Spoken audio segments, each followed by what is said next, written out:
Hello everyone, welcome to my channel today. We speak of forgiveness, not as a word, not as an idea, but as a force. A force that can break chains. A force that can lift the weight you have carried for years. This is not about forgetting. It is not about saying, what happened was fine. It is about saying, I will no longer be held by what hurt me. Because life is not meant to be lived in shadows. You were built to rise. You were built to heal. And today, we awaken the art of forgiveness so you can walk free. There is a weight you carry. No one else can see it. Yet it bends your back and slows your steps. It is not on your shoulders, but you feel it every day. It is not in your hands, but it makes everything you do harder.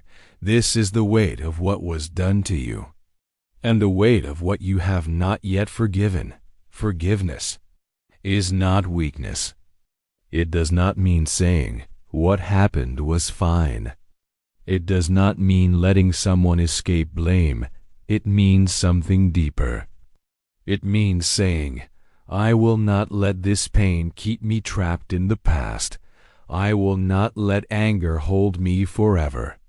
Because anger is a cage. Resentment is poison. Bitterness is a slow way to destroy yourself. It feels heavy because it is heavy.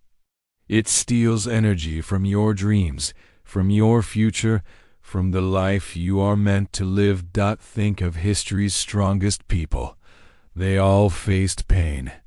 They all had reasons to hold anger. Yet they learned to let go or be consumed by it. Abraham Lincoln lost more than elections. He lost friends. He lost family. He fought battles and saw people die. But he learned that a divided nation could not heal if he held on to hate. He had to release it, or it would destroy everything he worked for. Nelson Mandela spent 27 years behind bars. 27 years of stolen life. He could have walked out burning with vengeance, but instead he chose forgiveness. Not because it was easy, not because it was fair, but because he refused to stay a prisoner even after the doors had opened. Forgiveness is an art. Like all art, it needs courage. It needs the bravery to say, yes, I was hurt. Yes, I was wronged. But I will release it anyway. Not for them, for me.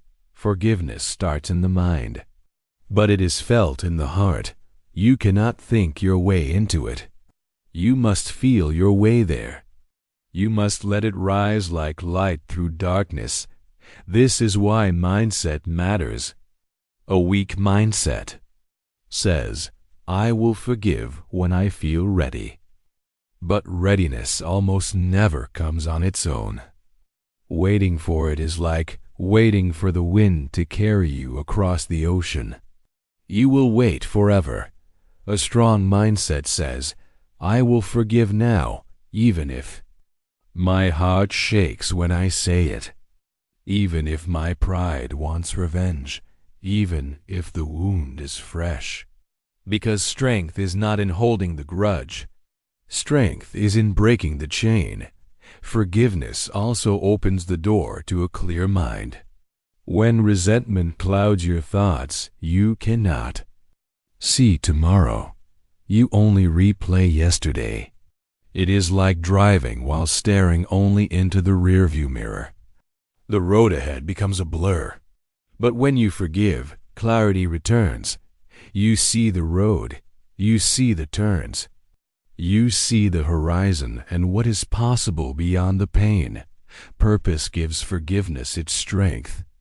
Without purpose, forgiveness feels like surrender.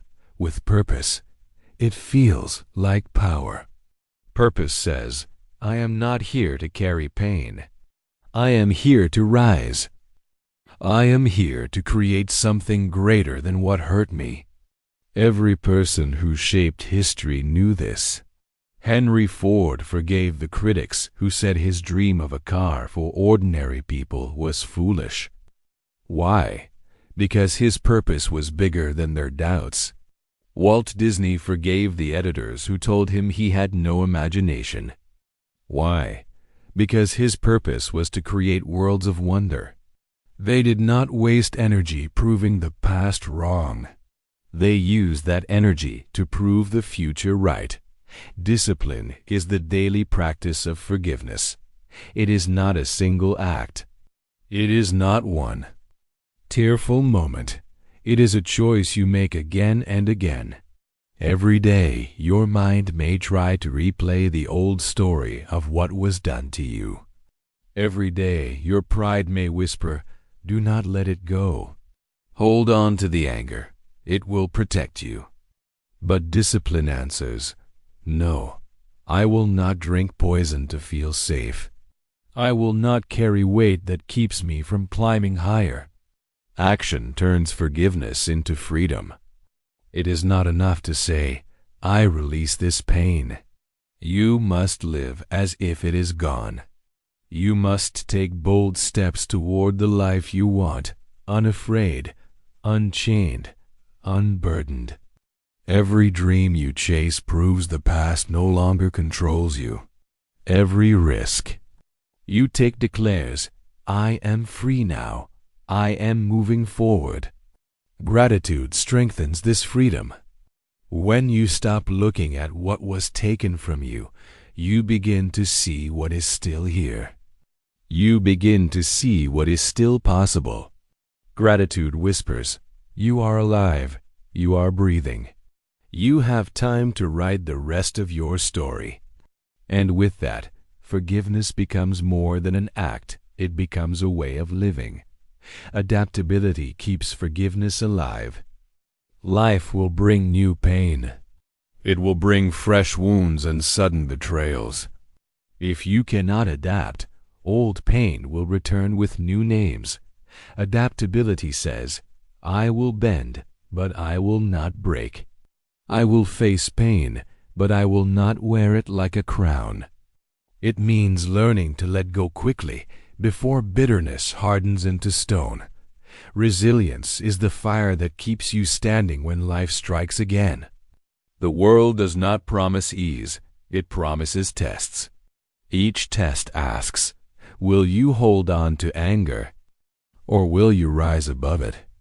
Every time you choose forgiveness, resilience grows. You become harder to shake, harder to break, harder to stop. Learning turns forgiveness into wisdom. Pain becomes a teacher. Betrayal becomes a lesson in trust. Loss becomes a reminder of what truly matters. And with each lesson, the past loses its power. Why? Because you have turned it into fuel for growth. You begin to see that forgiveness is not only about release. It is about transformation. You are not the same person who was hurt. You are stronger. You are wiser. You are ready for more than survival. You are ready for greatness. There is a quiet moment where forgiveness shifts. It is no longer something you try to do. It becomes something you are. You wake up lighter. You speak softer. You stand taller. And you know inner peace was never lost. It was only hidden under the weight of what you refused to let go. Now you see the road ahead. It is wide. It is open. It is waiting for your steps. You are no longer chained to the past. You are not a prisoner of what happened. You are the author of what will happen. Forgive not because they deserve peace, but because you do. Forgive and reclaim the life that has been waiting for you on the other side of peace.